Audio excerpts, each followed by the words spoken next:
Mən sizə sual verim də. Baxın, həmişə qazın, işığın, pulu, qiyməti, rüsumlar qalxanda nə deyirlər? İşçilərin əmək haqqı qalxacaq, qazın keyfiyyəti, işığın keyfiyyəti, naqillər hanı? İkinci verir, İlman Nəsrov qazı deyir ki, mən kəndləri var, 10 neçə kənd var, 30 neçə qazsızdır. Zəng eləyib ki, bəs bu Azərqaza ki, bunu qazlaşdırma, deyiblər ki, yaxın 20 ildə planda var, yaxın 20 ildə və bəs qazın pulunu artıranda deyirik Azərbaycanın qazlaşdırılması və yaxud da mən o qaz və Azərişıq və Azərqazın işçilərindən soruşmuşam maaşınıza qədər artır, heç nə qədər. Və yaxud da Bakı basların qiymətini qaldıranda da avtobusların qiyməti, metronun qiymətini qaldıranda keyfiyyət, hamısı eyni şeydə qalır, amma pul qalxdı. İndi bunu elə eləyəcək, bax sual verirəm. Azər çıxdı, keçən gördüm, Anar Rıza çıxıb danışır, eləyir, mən filan bir şey. Qardaş, nə qədər pul yığılıb indiyə qədər? Onu demirlər. Nə qədər pul yığılıb və hara xərclənir?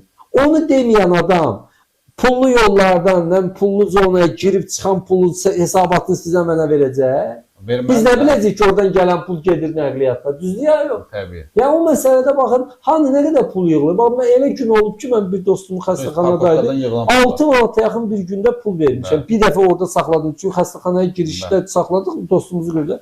6 manat nə demək? 6 manat 5 litrdən artıq benzindir. 5 litr benzinlə də yalan olmaz, bir 50 kilometr yol gedib gəlmək olar.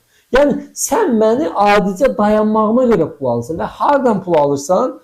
Xüsusi qaraj tikməmsən, düzdür? Qarajın işçiləri yoxdur, qarajın tikilməyinə pul xərcləyir. Yeri olan asfaltı xəttləmişsən. Gəl bizim məhəlləmizin için xəttləyirlər. Mən onu bəzən sosial şəbəkədə gördüm, TikTokda. Sarıçıqları bizim məhəllənin için xəttləyiblər. Adamların həyətin içində, həyətin ortasını xəttləyib. Aç gözlər, gözünüzü Allah doydursun.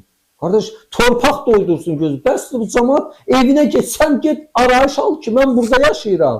Yaxşı, mənim qonağım gələndə nə olacaq? Qaç, bu sənə aidiyyəti var, özü də ara yol. Bir var, tras olar filan olar. Sən mərkəzi yolların sıxlığını azaltmaq üçün o. Düzdür də bizim o belə xəttədikləri yerdə də çox sıxlıq zad olmuyor da. Sıxlıq olur ya, adətən o vəzifəli adamlar, qol məqrəbaları öləndə bahalı maşınlar gəlir, orada təzə pirə. Orada sıxlıq yaranır. Onda o xəttənməyiz bir adiyyəti. Mən niyə özü qapının ağzında saxlandığıma görə sənə pul verməliyim? Nəyə görə?